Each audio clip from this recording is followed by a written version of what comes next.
I listened to some stupid advice and cheated on my fiancé. I was shocked when he got revenge on me. I'm a 25-year-old woman and my ex-fiancé, who is 27, and I worked together for 6 years and we're planning to get married in December. Around 4 months ago, I started a new job as a nurse and began hanging out with a group of 6 other nurses. It felt great to have friends outside of my ex and social circle. We would talk about all kinds of things, and one topic that intrigued us was the swinger lifestyle. It seemed exciting at the time, hearing about their weekend adventures and then asking about things I wanted to try or do. After about 3 months of listening to their stories and discussions, one of them suggested that I could fulfill 2 things from my list at once. She said I wasn't married yet and could take a break from my relationship, do what I felt I needed to do, and then go right back to my relationship without any harm done. Looking back now, I have no clue what I was thinking. In August, I had planned a trip to California to visit my parents. I told my fiancé that I needed some time alone to clear my thoughts. I lied and said I would be back in 3 weeks, even though I had actually planned to spend 2 weeks with my parents and 1 week partying with my work friends. Now, let's talk about that 1 week. When I returned, I went out to a club and had dinner with a couple. We had a great time dancing and having fun. Later at their house, things got more interesting between me and the wife, exploring my curiosity. I ended up going down on her, and then, to my surprise, her husband joined and abruptly and physically contacted me. I immediately stopped everything and ended up needing 4 stitches. I was in a lot of pain and had bruises. I stayed at their house for a few more days until I recovered because I was too ashamed to face my fiancé in that condition. On the night this all happened, my fiancé called me, but I didn't answer until the next day. I lied again, telling him I was still at my parents' place and that I would see him on Sunday. When I returned to our apartment on Sunday, all of his clothes and personal belongings were gone. There was a note saying, "I hope he was worth it," along with his apartment key. I panicked because I had no plan for the situation. I called and texted him, but all he sent me was a video of me dancing with my friend's husband, and then he blocked me. At this point, I was frantic. I called my friend and told her what happened. She came over with 2 other friends to calm me down and assured me that everything would be fine, saying, "Sweetie, all he has to do is come back and claim you." Later that week, he gives me a call. I ask him to come over on Friday so we can have a conversation and I can explain everything. He agrees, and I even get his favorite takeout, imagining a scenario where he would reclaim me and we would live happily ever after. But when he arrives, he brings his mom and brother along and starts gathering the rest of his belongings. I'm a complete wreck, crying uncontrollably. His mom tries to calm me down on the balcony while they finish packing. Then he comes out to the balcony, sits down, and says, "Okay, you had something you wanted to say." He listens, but he doesn't engage in the conversation. He only responds with short, one-word answers or shrugs. It's the coldest I've ever seen him. I pour my heart out, desperately pleading with him to stay with me for the weekend so I can prove my love for him. Unfortunately, he declines, says goodbye, kisses my forehead, and leaves. I spent the whole weekend crying, desperately trying to contact him. When I returned to work on Monday, I looked absolutely terrible.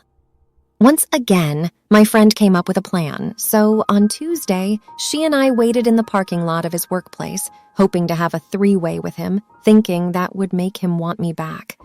My mind was completely focused on the idea of him reclaiming me, but he flat out turned us down. He remained calm and pompous and asked me to stop calling his family in order to reach him. Once again, he made it clear that we were done and that I could do whatever I wanted. Now he said I should be happy to be free of him, but the truth was I was miserable and desperate for any solution. The following day at work, another friend suggested using Reddit as a source of information and support to deal with the situation. At this point, I started distancing myself from my friends and began reading on Reddit about giving him some time to process things before trying to talk to him again, so to avoid the others, I changed my shifts at work and started keeping to myself more. I even asked my former friends to leave my ex alone. Last Thursday, the husband of one of my friends went to my ex's workplace to talk to him, but things escalated, and my ex ended up kicking the guy's knee after he shoved him. The next morning, which happened to be my birthday, I woke up feeling down and hoping my ex would reach out to me, but no such luck. Around lunchtime, I went downtown to grab a bite to eat, and that's when I saw my ex wearing a smile having lunch with a blonde woman I had never seen before. In that moment, everything I had put him through hit me all at once. I finally realized the extent of the damage I had caused him. It crushed me to think that he was just having lunch with someone else, and my stomach twisted in knots. I left before he could see me, went back home, quit my job, packed up whatever I could fit in my car, a Navigator, and started driving back home to California. Luckily, my brother convinced me to detour to his house in Texas instead. That's where I am right now. Story 2. I just found out that my wife cheated on me after 21 years of marriage. I don't know what to do next. I've been unwell for 3 days and haven't slept. Please bear with me since I seldom use social media. My wife, 46, female, and I, 48, male, have been married for 21 years, together for 23 years, and have a 22-year-old child. We've been experiencing some issues for the last year or so, and she's shown very little closeness or love in recent months. Unfortunately, I travel frequently for work, but I've recently tried to make things better by taking time, often making an extra effort to engage her, give her back rubs, hugs, and affection. However, she just became more and more distant, eventually turning me down the last couple of times I tried to initiate. In the first 20 years of our marriage, she has never turned me down for any kind of intimacy. I've also been suspicious since she never puts her phone down and keeps it hidden. I eventually gathered the courage to check the phone bill, and lo and behold, she's been calling and messaging numbers I don't know. There are thousands of messages dating back to last year sent at all hours of the day and night, even on vacations. I felt something was up when I saw this, so I sat her down and challenged her about it. She said it was purely an emotional affair with no physical intimacy involved. No physical contact, only talks and flirtation. This person comes into her office on a daily basis, but I've never met him. I was saddened, but I thought there had to be more to it, so I looked into it. He seems to be using various phone numbers to accomplish this. But after some careful investigation, I discovered his identity, social media, job title, assistant veterinarian, and some other facts. After a few days, I confronted her with all I had discovered, and she denied until I threatened to go public. She finally acknowledged it was a physical affair that had been going on for quite some time, at least 6 months. She said she only had physical contact with him once, but when I questioned her for specifics, she couldn't recall when it happened. Right after her gaslighting and lying to me for so long, I can't believe it occurred only once. Oh my God, what a jerk I've been. This is absolutely a deal breaker for me. We had what I believed was a wonderful marriage until lately, but who knows how long she has been tampering with us. We agreed to split and work on ourselves at first, but when she confessed to having been with him when questioned a few days later, I told her we needed to divorce. We have no small children and no substantial assets. She's had serious medical concerns, so we sold everything we'd worked hard for to pay for doctors and therapy, so the divorce procedure is very straightforward here. She has agreed to leave this week and wants to live with a single friend with children and sleep on her sofa. She claims the new man has 4 roommates, so she won't be living with him, but I don't believe her anymore. I'm at a loss on what to do next. Because we've been together for almost all of our adult lives, the pain and betrayal have left me extremely broken up. I'm genuinely mourning the marriage, and I hope we'd be able to work through it, but there's no turning back now. I'm very close to my son, and he is outraged that she has been cheating on me, but he clearly still loves his mother. This is where I could really benefit from some guidance. I really want to end this relationship and tell her family and friends why we're breaking up. She is frightened that I would make everything public and has pleaded with me not to, since admire in her life. He's a lovely man except for wrecking marriages in his spare time. I know where he works, and in considering informing others in his life about what's going on since he has completely wrecked my marriage and my life. My kid wants me to simply terminate things with her and not make a big deal out of it. He claims that if I go public about their adultery, I would be lowering myself to their level.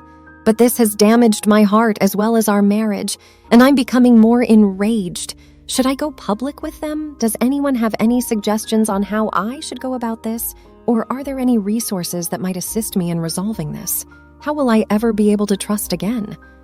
Sorry for the lengthy meandering post. I'm feeling a little out of it, to be honest. Thank you ahead of time. Added many thanks to everyone who provided encouragement and suggestions.